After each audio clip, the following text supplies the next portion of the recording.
Hello students, I have already shared the practical sheet with you. Here it is. Let us consider the first question.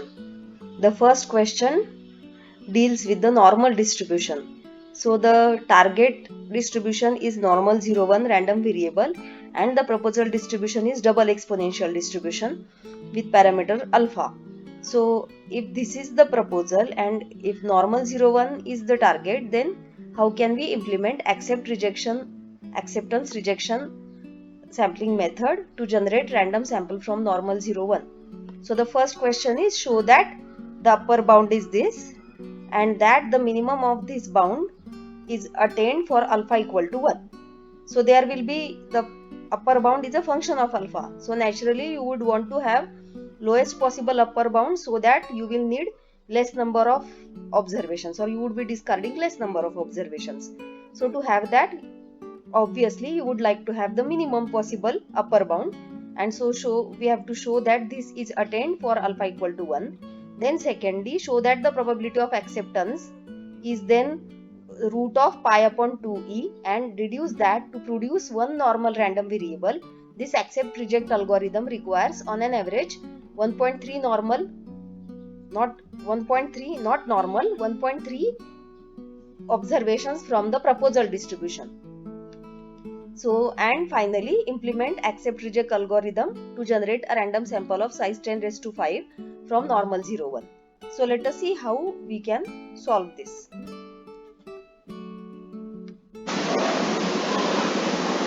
So let us discuss the theoretical part. So we were told to show that the upper bound is so and so. So fx by gx alpha, if you consider the ratio of target upon proposal, it will look like this: root of 2 by pi 1 upon alpha e raised to minus x square by 2 plus alpha times absolute of x. So now consider only this function, the exponent. So hx is minus x square by 2 plus alpha times absolute of x. So notice that at alpha and at minus alpha, the function is alpha square by 2. In fact, if you try to plot this function h, then it looks somewhat like this. For a particular value of alpha, it will look like this. So it is clear, it is obvious that the function attains its maximum at points minus alpha and alpha. And so you can safely say that the supremum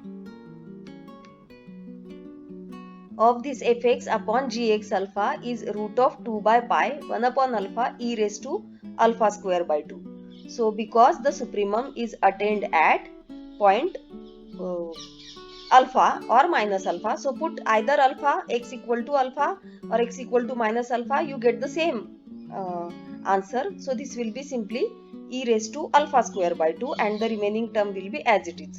So let us call this as phi alpha, function of alpha. Then it will be interesting to note that this exponential term is going to dominate this term. Notice that 1 by alpha will be dominated by the exponential term. So when you want to obtain the infimum, you should focus on the exponential term first. So when the exponential term will be minimum, so the minimum alpha being greater than 0, so you can say alpha equal to 1. At alpha equal to 1, it will be minimum. Now what will happen? See, what will happen if you have alpha between 0 and 1? Yes, it can be. So, but then what will happen is, this term will increase drastically if you have alpha between 0 and 1. So, you can easily prove that the infimum of this function is actually at point 1. And so, in fact, this is equal to root of 2 by pi as it is e raised to half. So, this infimum occurs at alpha equal to 1. And so, we get c is equal to root of 2 by pi e raised to half. So now, in order to generate observations from the proposal distribution, we must know, because that is not a standard distribution, so we must know the CDF of it. So we can have inverse transformation method. So this is the CDF, half times e raised to x if x is negative and 1 minus half times e raised to minus x if x is positive. So to apply inverse transformation, you need quantile function corresponding to this, not f, this g, and so this will be the quantile function will be, you have to invert this just. So if you equate half e raised to x is equal to u, you will get e raised to x is equal to 2u, so you get x is equal to log of 2u. So this is the case when u is between 0 to half. Why 0 to half? Because noted that at most this gx will be half. When x is equal to 0, it will be half. So when u is between 0 and half, this will be the expression for the quantile. And when x is greater than or equal to 0, that is when u is greater than half but less than 1, this will be the expression for quantile. So how do we get this? So again 1 minus half e raised to minus x, you equate it to u. So half times e raised to minus x will be 1 minus u. So e raised to minus x will be 2 into 1 minus u.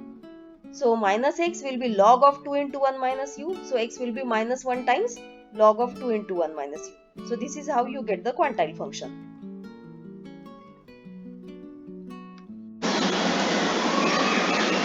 So now let us try to implement this in R. So we want to check whether this fx is actually this much or not, and we want to check the function h also. Do you remember the function h is minus x square by 2 plus alpha absolute of x. So this will be hx. So in order to see how the function looks like, we have n is 10 raised to 5 I have taken, alpha I have taken as 1.5. Then I have defined this function hx like this.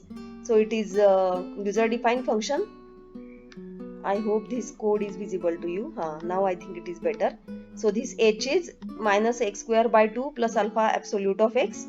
So now I am considering different values of alpha and I am calculating values of the function corresponding to these values of alpha. So I have taken alpha is equal to 0.8, alpha equal to 1.5, alpha equal to 2.5, and then now I am plotting all these together.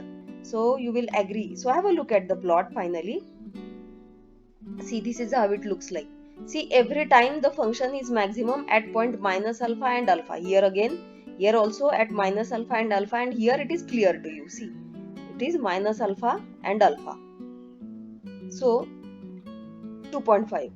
So yes, the function reaches its the upper bound is at point minus alpha or alpha. So now one more important point here is to check whether whatever proposal distribution we are going to take, is it good enough? How much close it is to the actual PDF, means the the target PDF. So to see that, I have plotted the proposal PDF. I have computed it here.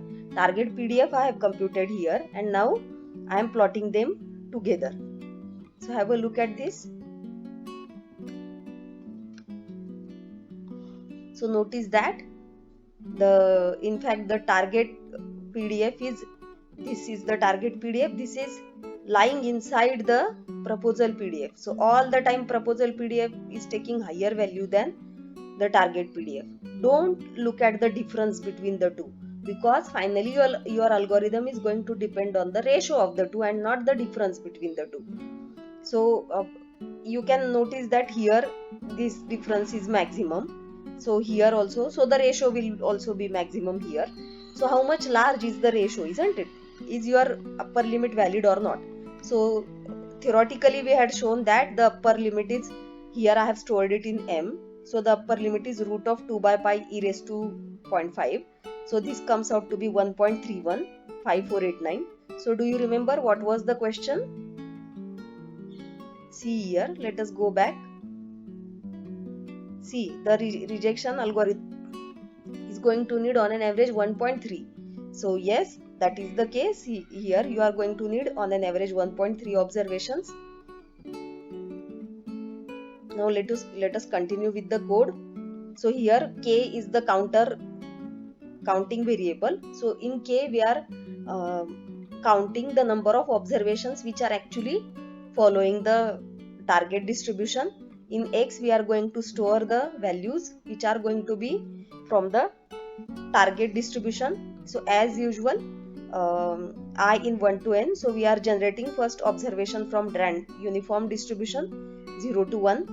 We have then now why, what is the purpose of this u1? Notice that to generate observations from proposal distribution, we need to apply the inverse transformation method. So to apply that inverse transformation method, we need to generate first observation from uniform 0 1. If this u1 is less than 0.5, then this is the formula for y, and if u1 is greater than or equal to 0.5, then this is the expression for y. So these expressions we have already derived in the earlier part of the lecture. So here we have got our value of y. Now we need one more value from uniform distribution. So here it is, and now we need to compute the ratio.